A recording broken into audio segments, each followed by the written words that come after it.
हरे कृष्णा दोस्तों, कैसे हो आप सब। आई होप कि आप सब बहुत अच्छे होंगे, स्वस्थ होंगे, मस्त होंगे।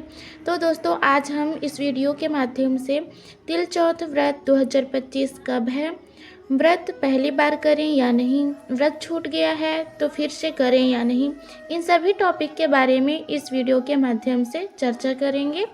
तो आप लोग हमारे वीडियो पर बने रहिए। और अभी तक यदि आप लोगों ने हमारे चैनल को सब्सक्राइब नहीं किया है तो सब्सक्राइब कर दीजिए और हमारे वीडियो को लाइक कर दीजिए, क्योंकि दोस्तों आपकी एक लाइक से हमें बहुत ज़्यादा प्रेरणा मिलती है। तो प्लीज़ हमारे वीडियो को एक बार लाइक कर दीजिए। तो आइए दोस्तों, हम जानते हैं तिल चौथ व्रत के बारे में।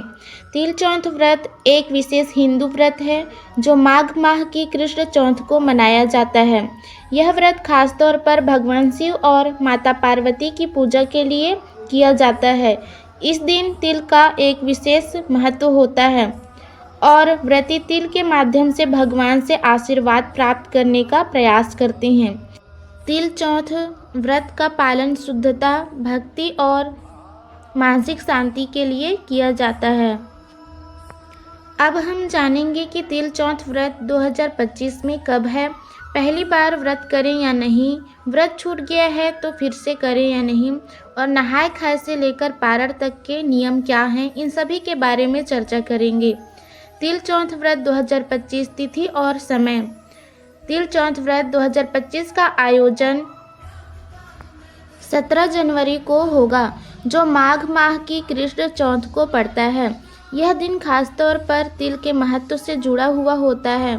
व्रती इस दिन विशेष रूप से तिल के लड्डू, तिल का तेल आदि का उपयोग पूजा में करते हैं, क्योंकि तिल को शुभ और पवित्र माना जाता है। इस दिन भगवान शिव और माता पार्वती की पूजा का महत्व होता है और व्रती इस दिन उपवास रखते हुए भक्ति भाव से पूजा करते हैं। आइए दोस्तों, अब हम नेक्स्ट टॉपिक पर चर्चा करते हैं, क्या व्रत पहली बार करें या नहीं।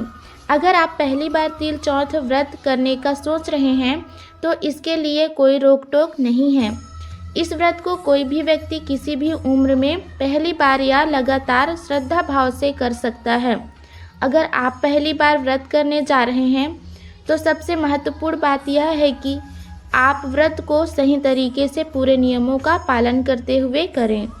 पहली बार व्रत करने से पहले यह जरूरी है कि आप व्रत के पूरे विधि विधान और नियमों को समझ लें, ताकि व्रत को ठीक से कर सकें और उसका पूरा लाभ प्राप्त कर सकें। इस व्रत का मुख्य उद्देश्य भगवान शिव और माता पार्वती की कृपा प्राप्त करना होता है और इसे श्रद्धा और विश्वास से किया जाना चाहिए। आइए दोस्तों, अब नेक्स्ट टॉपिक है हमारा, व्रत छूट गया है तो फिर से हम इस व्रत को करें या नहीं। तो आइए मैं आप लोग को बताती हूँ। कई बार ऐसा होता है कि किसी कारणवश व्रती व्रत को पूरा नहीं कर पाते या व्रत छूट जाता है। इस स्थिति में व्रत को फिर से करना पूरी तरह से ठीक है। हिंदू धर्म में यह माना जाता है कि यदि किसी कारण से व्रत छूट जाए तो उसे फिर से किया जा सकता है। पुनः व्रत करने से मानसिक शांति, शुद्धता और भगवान की कृपा प्राप्त होती है। यहाँ ध्यान देने वाली बात यह है कि अगर व्रत छूट गया हो तो पुनः व्रत करने से कोई पाप नहीं लगता, बल्कि पुनः व्रत करने से पुण्य की प्राप्ति होती है और मन को शांति मिलती है। यदि आपने व्रत में कोई गलती की है या व्रत बीच में ही छोड़ दिया है तो आपको पुनः व्रत करने का संकल्प लेकर श्रद्धा और निष्ठा से व्रत पूरा करना चाहिए। इससे व्रत का पूरा फल प्राप्त होगा। दोस्तों, आइए अब हम नेक्स्ट टॉपिक पर बात करते हैं, तिल चौथ व्रत के नियम और विधि के बारे में। अब हम तिल चौथ व्रत के नियमों और विधियों को विस्तार से समझेंगे। इस व्रत के दौरान आपको नहाय खाए से लेकर पारण तक कई नियमों का पालन करना होता है। तो आइए हम जानते हैं नहाय खाए विधि के बारे में। तिल चौथ व्रत की शुरुआत नहाय खाए से होती है। यह एक महत्वपूर्ण दिन होता है जिसमें व्रती को शुद्धता की ओर अग्रसर होने का संदेश मिलता है। नहाय खाए का मतलब है कि व्रती को स्नान करके स्वच्छ वस्त्र पहनने चाहिए। इस दिन का उद्देश्य मानसिक और शारीरिक शुद्धता प्राप्त करना है व्रती को सूर्योदय से पहले स्नान करना चाहिए और फिर पूजा के लिए पवित्र स्थिति में रहना चाहिए। अब दूसरा आता है व्रत का संकल्प लेना। नहाए खाए के बाद व्रती को व्रत का संकल्प लेना चाहिए। संकल्प करते समय व्रती को यह निश्चय करना चाहिए कि वह पूरे दिन उपवासी रहेंगे और सिर्फ तिल से बनी चीज़ें जैसे तिल के लड्डू, तिल का तेल आदि का सेवन करेंगे। व्रत का संकल्प दृढ़ विश्वास से करें ताकि व्रत पूरी श्रद्धा के साथ किया जा सके। अब दोस्तों हम बात करते हैं पूजा विधि पर।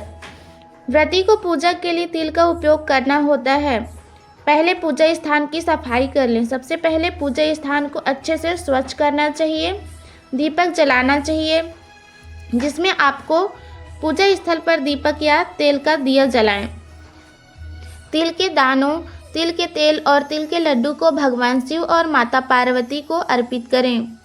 पूजा में चंदन, फूल और फल साथ ही तिल अर्पित करें।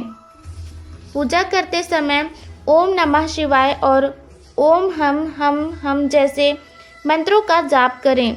इन मंत्रों से भगवान शिव की कृपा प्राप्त होती है। फिर पूजा के बाद भगवान को तिल के लड्डू और तिल से बनी अन्य वस्तुएं अर्पित करें और उनका प्रसाद ग्रहण करें। तिल चौथ के दिन व्रती को उपवासी रहना चाहिए। इसका मतलब है कि व्रती को पूरे दिन तामसिक भोजन, अनाज और मांसाहार से परहेज करना चाहिए। उपवासी रहकर व्रती को सिर्फ तिल से बनी चीज़ों का सेवन करना चाहिए। तिल के लड्डू, तिल का तेल, तिल की चटनी और तिल का हलवा आदि का सेवन करना उचित होता है। अब आता है पारण विधि। व्रत का समापन पारण से होता है, जो व्रत समाप्त होने के बाद अगले दिन सूर्योदय के बाद किया जाता है।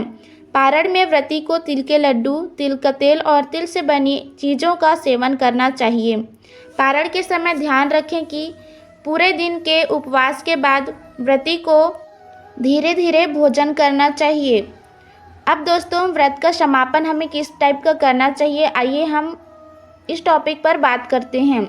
पारण के बाद व्रती को भगवान शिव और माता पार्वती का आभार व्यक्त करना चाहिए और व्रत का समापन करना चाहिए। इस दिन को श्रद्धा और भक्ति के साथ समापन करें। इस दौरान यदि व्रती तिल के लड्डू और तिल के अन्य भोग का वितरण भी करते हैं तो यह अच्छा माना जाता है। तिल चौथ व्रत एक विशेष व्रत है जो न केवल धार्मिक दृष्टिकोण से महत्वपूर्ण है बल्कि यह मानसिक और शारीरिक शुद्धता का भी प्रतीक है। इसे सही तरीके से करने से भगवान की कृपा प्राप्त होती है और यह जीवन में सुख, समृद्धि और शांति लाने में मदद करता है। चाहे आप पहली बार व्रत कर रहे हों या व्रत छूट गया हो और पुनः करना चाहते हों, इस व्रत का पालन पूरी श्रद्धा और निष्ठा से करें। नहाए खाए से लेकर पारण तक सभी नियमों का पालन करने से व्रती को पूर्ण पुण्य और आशीर्वाद प्राप्त होता है। तो दोस्तों आप लोगों को इस वीडियो के माध्यम से तिल चौथ व्रत की सारी जानकारी आप लोग को समझ आ चुकी होगी। तो दोस्तों हम वीडियो को यहीं समाप्त करते हैं, मिलते हैं नेक्स्ट वीडियो में। तब तक के लिए राधे राधे और आप सभी का बहुत बहुत धन्यवाद।